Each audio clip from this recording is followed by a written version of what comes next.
Alright, so today I thought I'd start a new series where we look at some trading systems posted to ForexFactory. And the reason I wanted to take a look at these is because often they are, I think, confusing to newer traders. You know, newer traders might think that you can kind of trade them like a mechanical system, when that's almost certainly not the case. And the more you dig in and look at the thread, the more you see the original poster usually say you need to use some level of discretion or decide when not to take a trade and so on.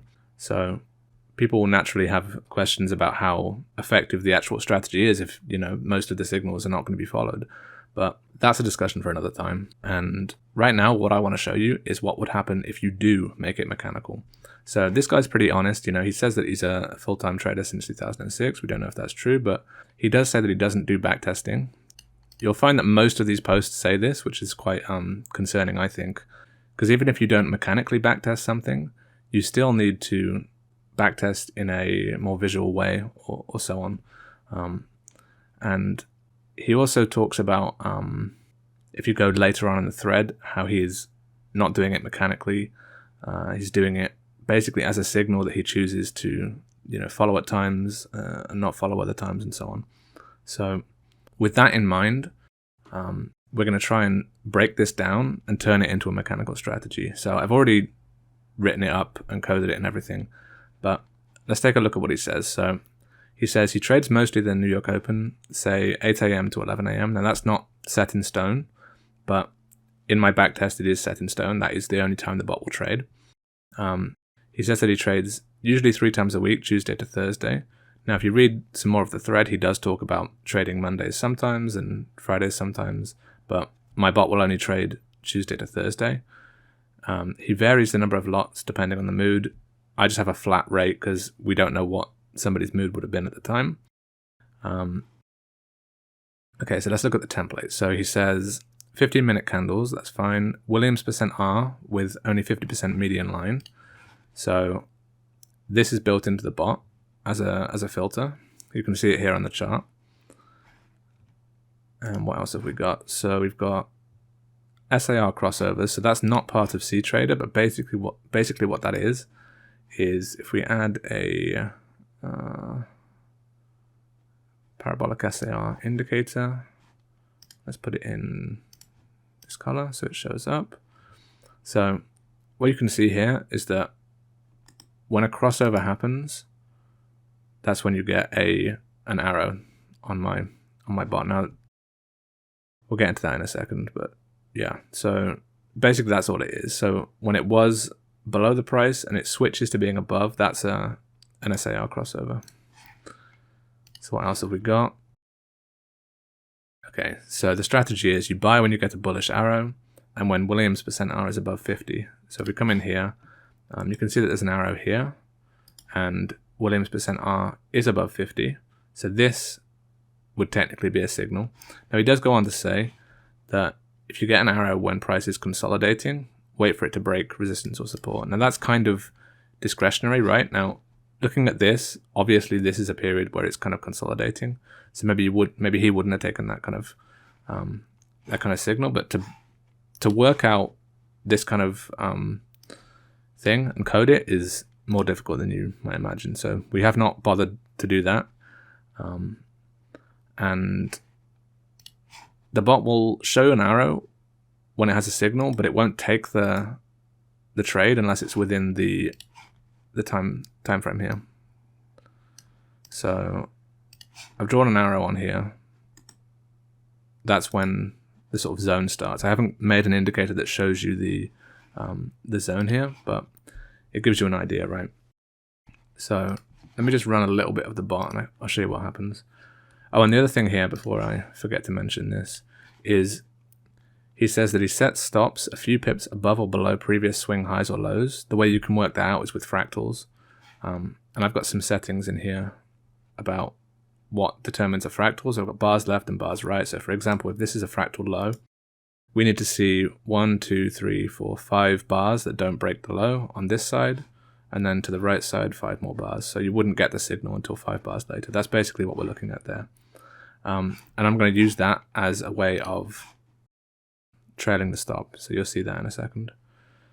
And then he says he doesn't set specific take profits, just keeps moving the stops as trades go his way. So mechanically, I've made that in such a way that you just keep the trade open forever and just keep trailing the stop until you get taken out or until you get a signal on the other side. And one other thing to mention about this actually is that usually when you get these crossover signals, the Williams %R is going to be above 50. So it's almost as if you're just using parabolic SAR. But anyway, let's show you a little bit of the bot visually. And we'll slow this down here to 1,000. So this is given a short signal here in the right time period. And we get another signal here. So it's closed that trade, opened another one. It only opens one trade at a time, the bot. But I've picked this day because it shows you a trailing of the stop here. So we're starting to make a low here. And then you're going to see in a second, it will trail the stop. Okay, so there it goes. So it's trailed the stop. And I think he said a few pips above or below previous swing. So I probably have done it such that it's exactly a certain amount of pips. Okay, I don't know how many I did it. In fact, it might be that I've done it to the parabolic SAR. I think I've used that now that I think about it. Just for the sake of convenience. Yeah, okay, so it's set it to exactly the SAR value, which is not what he says to do, but I thought that was a reasonable interpretation of it. So we'll keep watching the bot a little bit more. I'll set it to a faster timescale. So that one closed out because we've got a signal here. And we'll watch a bit more of this, and then I'll give you the results of a long period of time backtesting it.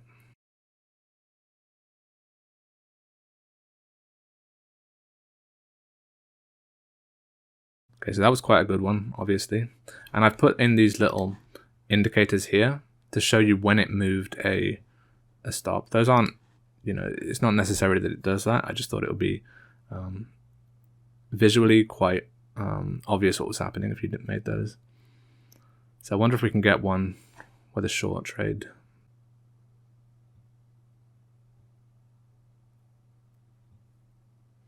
Okay, so there we go. We finally got one. We finally got a short trade there. So that's basically how it works. So let's test it out on a long period of time. So we'll take off visual mode, and then we'll just do it for as much time as we have. And just let's see what the results are.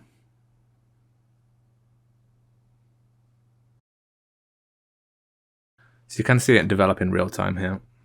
I think if we start to see this, you'll see that you might start to get worried at this point, We're about a third done.